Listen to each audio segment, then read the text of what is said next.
Hello there, welcome to Wake Up to the Bible. I'm Daniel Kaplan. I'm here with my father, Dr. Kaplan. Together we are going through the books of the law, Genesis through Deuteronomy, over the course of this year, a little bit every day.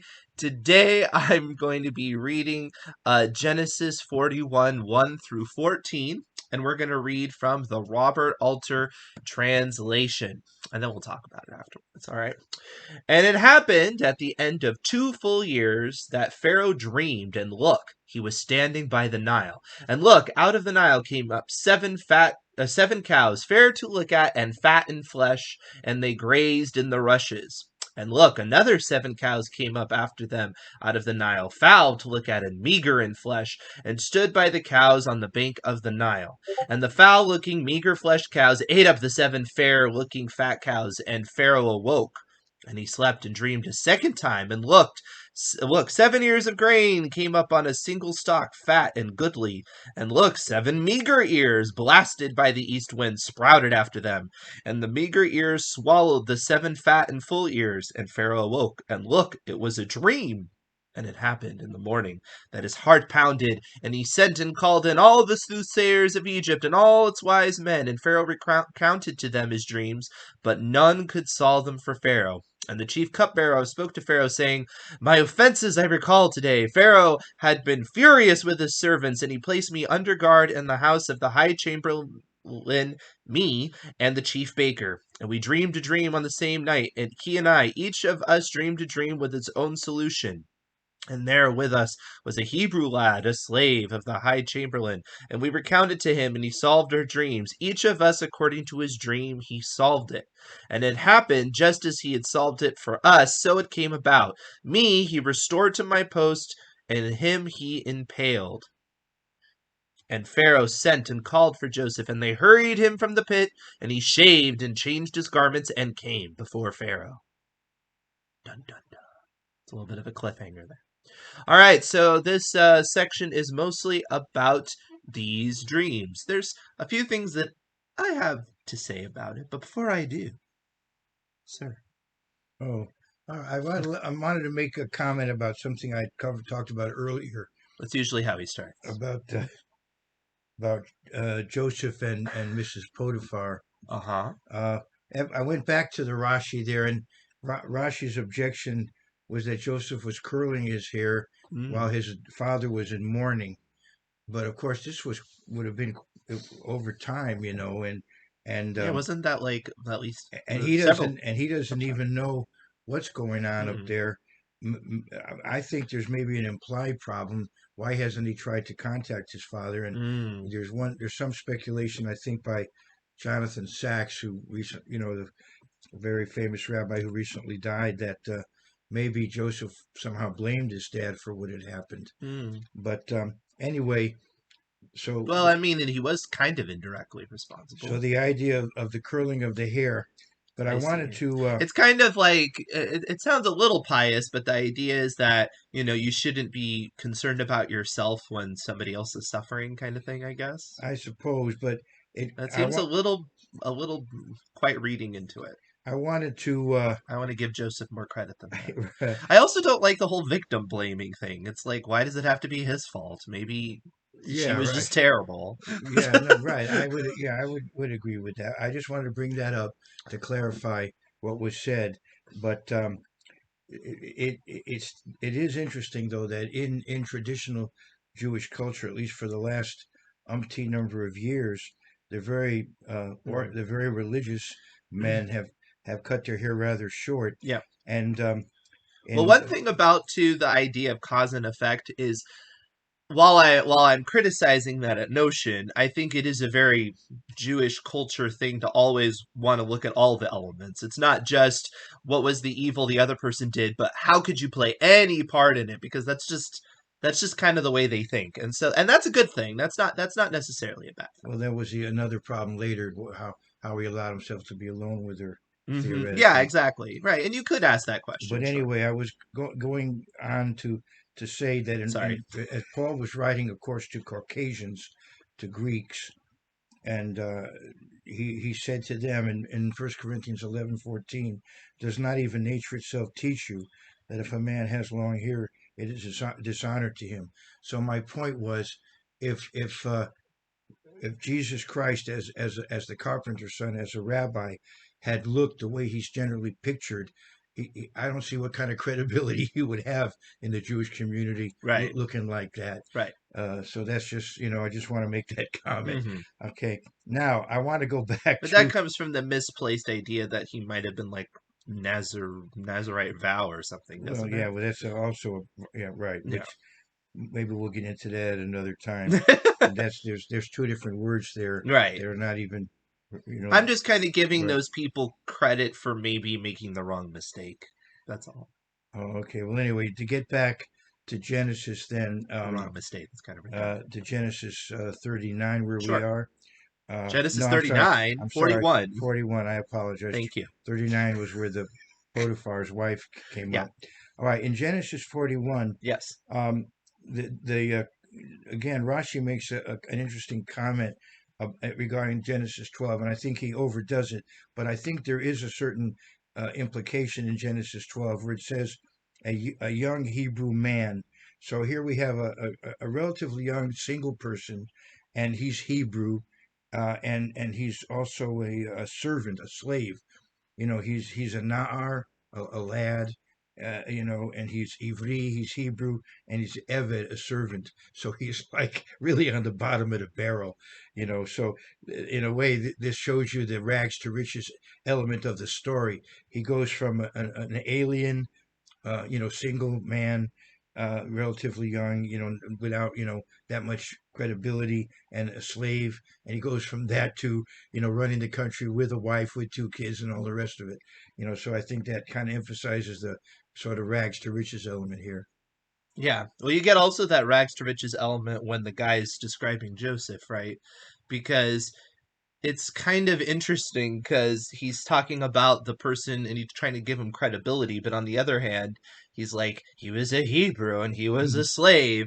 But I think the idea is he's like, well, if even somebody of this stature can recount dreams, obviously he has some sort of spiritual insight, right? Because how would a Hebrew slave know anything? I think is kind of what he's getting at. Yeah, I think he was just telling, just like I would describe somebody, a Hispanic Yeah, male. but I think I don't think but that. you wouldn't necessarily bring up somebody's rank.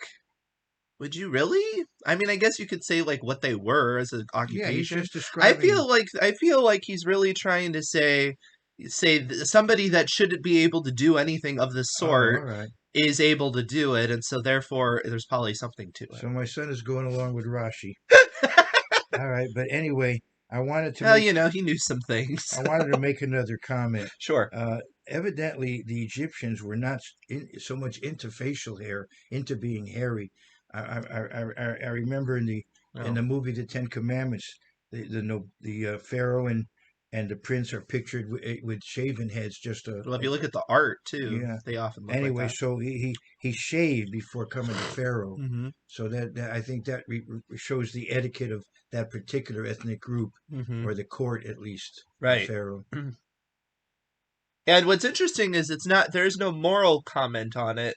Like, as later, there's commandments about what to do with your hair and things like that. And nowadays, it would, like, if he truly was shaved, like, imagine he came bald, that would be actually rather humiliating. And you could look at it that way, that he was willing to kind of let himself be a little bit humiliated culturally in order to get what he needed done in this situation. It's possible. I don't think it necessarily refers to his head so much as he probably had grown a beard and a Mm, mustache at that point. well, according to Alter, you can look at it either way. It could Oh, be a complete shaving of the head, or like wow. the equivalent of like a buzz cut or something. Like they just shaved it, cut it really close. All right. Okay. Ooh, we have a comment. Could you comment on the use of dreams here? Yes, we are going to comment on. It's funny you mentioned that, Sean, because we actually have somebody listening to us live. Uh, and if you follow our channel, I can't guarantee exactly when we do this because we have to coordinate our schedules. But if you subscribe, you'll get a notification when we go live, so you can always join us. But we have Sean from South Africa, which is awesome. Yes, we actually are going to talk about the dreams, surprisingly enough, since I read them. One thing that I will say about the dreams is This shows the way that God often reaches us, and that is through cognitive dissonance. And that's a fancy scientific term. And what that means is when you have to believe two different things at the same time and they're in conflict with each other, right? So, what God often does to present himself to us is he violates laws of nature. So, for example, Moses and the burning bush, he presents him a bush that is on fire and is not consumed. And so immediately you have a this is not reality, and you start to investigate. Well, Pharaoh, you could say, imagine Pharaoh is having a dream, right? And he's somebody who's very concerned about his position. So he's probably having nightmares all the time about, somebody rising up and coming against him, right? But here's the problem with this dream is that not only is it seems to signify some sort of turmoil, look at the nature of it. It's completely opposite of what you expect. The really put together entity is being attacked by something that seems incredibly weak and strange, because like the cows are coming up from the river. It's not where cows come from. It's the sickly cows that are defeating. So the idea that not only, because Pharaoh very well may have figured out that this was getting at something in terms of his kingdom or something, but the idea that it's coming from this weak source is obviously going to be incredibly disturbing to a pharaoh, because a pharaoh would expect, a mighty empire might try to attack him. What he's not going to expect is something weak and meager, as it says here. That's even harder to identify, because what is that? Because apparently it's not on your radar, right? Because it's weak. And so you have to have that identified. And I like I said, I just think that's how God often works with people. He gives you something that is counterintuitive, because then it makes you ask him for the answer. I don't know. This is something that I think of. Evidently, these were very vivid. A lot of times you'll wake up and you'll have some vague memory of a dream, but not necessarily all that detailed right away. Very soon it tends to evaporate. Mm-hmm. But evidently these were very vivid, Mm-hmm. and then one came and the other came, Right. and it was had impactful enough to really disturb him. And of Mm-hmm. course, you're going to find later on in history, Nebuchadnezzar has that issue, and Daniel is there. It's just a very similar situation. Mm-hmm. Uh, But John has a good point. He asked, "Is there a difference between how they viewed dreams in like Jesus's time compared to this?" Like in the Bible, it is very common that people have a weird dream and they don't wake up and they're like, "Well, that's the last time I have hummus and whatever before I go to bed," or something, right? They literally take it as something, and I think honestly that's because these are there is something to this. I think when God is communicating to you through a dream, it's not going to just be a dream. I think you would have more of an insight than that. That's my opinion. That there's going to be something, like my dad said. There's going to be maybe a vividness to it. There's something to this that gives the person the idea that clues them in. It might be just divine inspiration or something. I would like to comment that Joseph is really a major figure in human history. Really, he is the progenitor of actually two tribes of Israel. Uh, he's a major figure in the Bible. Many chapters devoted to his life. Um, you also have Pharaoh, who was probably the most powerful person in history at that time, in that time period, and also he's going to have a direct impact on the whole plan of God with bringing Joseph's people into Egypt and all the rest of it. Nebuchadnezzar also is the most powerful figure in his day. Right. So what I'm saying is, I think that God will select, and again, Joseph is the legal father of God. Yep. Like again, the legal Mm-hmm. father of the Word incarnate. Right. So again, It just ties it in. yeah. So Yeah. I We'll would get a say lot. We'll get into a lot of Christology with Joseph later on so too. I would say that it is to those kinds of people in this historic period that God would speak in terms of a dream, Mm. rather than the average John Right. Q. public, I would say. Right. Now, right before Jesus returns, there'll be pillars in the church Mm-hmm. who will be having dreams. Mm-hmm. The prophecy in Joel, and Peter talks about it in Acts. Mm-hmm. But that's right before the second coming of Christ. So I would say, for the time being, I would say that this is something that I believe is restricted to very critically important people. That's my feeling. Mm-hmm. Well, I mean, if you just base it on the Bible, there's not too many people that have that experience. Right, yeah. That doesn't necessarily preclude other people, but it is, if you just go by the text. Another thing to keep in mind here is it talks about the 7 cows and it says fair to look at and fat and flesh. We do need to be careful sometimes when the Bible is referring to fat that we don't think of it as like obese. That's not what the text often is getting at. It's often getting at a certain sense of health because in that day there was food scarcity, right? So the kind of people that were fat were not fat in the modern sense where they could have more, so much abundance that they would be unhealthfully uh, overweight. This is referring to kind of a proper weight. So you just have to be careful of that. There's other places where it comes up. The Psalms mention it and things like that. Just culturally, you have to keep that in mind.